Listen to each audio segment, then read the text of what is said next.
جیسے کہ ہم نے دیکھا کہ 6 سال گزر چکے ہیں، بربریت جاری ہے، نسل کشی کی جا رہی ہے وہاں کی. ایک طرح سے دیکھا جائے تو کشمیری جو ہیں، آپ نے کہا جو سٹرگل کریں وہ تقریباً 76 سالوں سے ہی کر رہے ہیں. اس کے علاوہ سر میں یہ کہنا چاہتی ہوں، کیا اقوام متحدہ تک اپنی بات پہنچا دینا، ان کے فارم پر ایک قرارداد رکھ دینا، کیا بحیثیت قوم ہمارا جو ہے وہ ختم ہو جاتا ہے فرض؟ یو این کا ایک رول ہے، اور بدقسمتی یہ ہے کہ یو این کا رول جو ہے وہ امریکہ کی تائید کے ساتھ مشروط ہو گیا ہے. جی اسی طرح کی ریزولیشنز سوڈان میں تھی تو سوڈان کے لوگوں کو حق خود ارادیت ہاں مل جی گیا. جی جی جی پھر مشرقی تیمور میں انہوں نے لوگوں کو دیا، پھر ایریٹیریا میں دیا. ہاں جی یہ اقوام متحدہ فلسطین اور کشمیریوں کے لیے حرکت میں کیوں نہیں آتی؟ اور میں سمجھتا ہوں کہ جب تک وہ ان کے حق خود ارادیت کے لیے اپنا ایک مؤثر اور نتیجہ خیز رول ادا نہیں کرے گی، خود یو این کے رول کے آگے ایک سوالیہ نشان کھڑا رہے گا. ہاں جی اور پہلی دفعہ ایک چینج دیکھنے میں آ رہی ہے.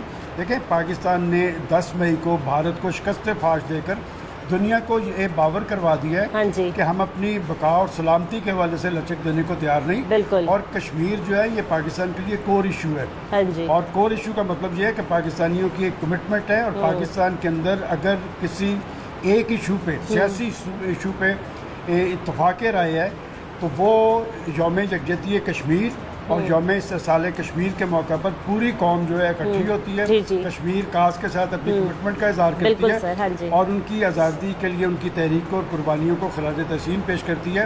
پاکستانی کشمیریوں کی پشت پہ کھڑے ہیں، اور یہ چیلنج ہے عالمی برادری کے لیے، اور لمحہ فکریہ ہے کہ جو دنیا بھر کے عوام ہیں کہ آخر کیا وجہ ہے کہ یہاں کے عوام کو حق خود ارادیت نہیں دیا جاتا.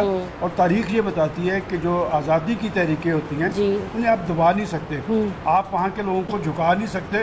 تو آزادی کی یہ تحریک انشاءاللہ کامیاب ہوگی. صحیح ہے. ٹھیک ہے سر، آخر میں آپ ہمارے کشمیری بہن بھائیوں کو کیا کہنا چاہیں گے؟ کیونکہ جب بھی مطلب بات آتی ہے ان کی، کہہ لیں کہ آزادی کی، تو وہ پاکستان کی طرف ہی ہمیشہ دیکھتے ہیں. پاکستانیوں کے دل کشمیر کے لیے بھی دھڑکتے ہیں، آزادی کشمیر کے لیے بھی دھڑکتے ہیں. پاکستانی قوم، پاکستان کی فوج، پاکستان کے عوام ان کے پشت پہ کھڑے ہیں، اور اس وقت تک چین سے نہیں بیٹھیں گے جب تک کہ تقسیم ہند کے اس نامکمل ایجنڈا پر وہ عمل درآمد نہیں کروا. بالکل سر، جب سے آپ نے کہا کہ 10 مئی کے بعد سے ایک نیا پاکستان دیکھنے کے لیے ہمیں ملا ہے، سر ہماری یوتھ جو ہے وہ کافی زیادہ جو ہے وہ کانشیس ہو گئی ہے اس بات کو لے کے کہ جی اب باتوں سے نہیں کچھ بننا، بس جنگی ہتھیار اٹھائے جائیں. امپورٹنٹ سوال تم نے کیا ہے. دیکھیں، پاکستان کی یوتھ کے اندر پاکستانیت کا جذبہ سامنے آیا ہے. کیوں آیا ہے؟ اس کی بڑی وجہ یہ ہے کہ اس یوتھ نے پہلی دفعہ جنگ دیکھی ہے. انہوں نے سنی تھی اور اب انہوں نے دیکھی ہے کہ کس طرح دن کی روشنی. دیکھیں، پاکستان شب خون نہیں مارتا، شب خون انڈیا کی تاریخ ہے. پاکستان نے دن دہاڑے انہیں دن میں تارے دکھائے ہیں، انہیں دھول چٹائی ہے، اور یہ بتایا ہے کہ دوبارہ اس طرح کی غلطی نہیں کرنی. تو میں سمجھتا ہوں کہ پاکستان کی یوتھ پاکستان کا مستقبل ہے. حضرت اقبال یوتھ کے شاعر تھے، اور میں سمجھتا ہوں کہ پاکستان کی سیاسی قیادت کو اور پاکستان کی منتخب قیادت کو ایک دفعہ پاکستان کی یوتھ پر اعتماد کرنا چاہیے. پاکستان کی یوتھ انہیں کبھی مایوس نہیں کرے گی، اور پاکستان کو اس کے سر بڑا جذبہ رکھتے ہیں. جی، انہوں نے جنگ پہلی دفعہ دیکھی ہے، وہ فوج کے پیچھے کھڑے ہوئے ہیں.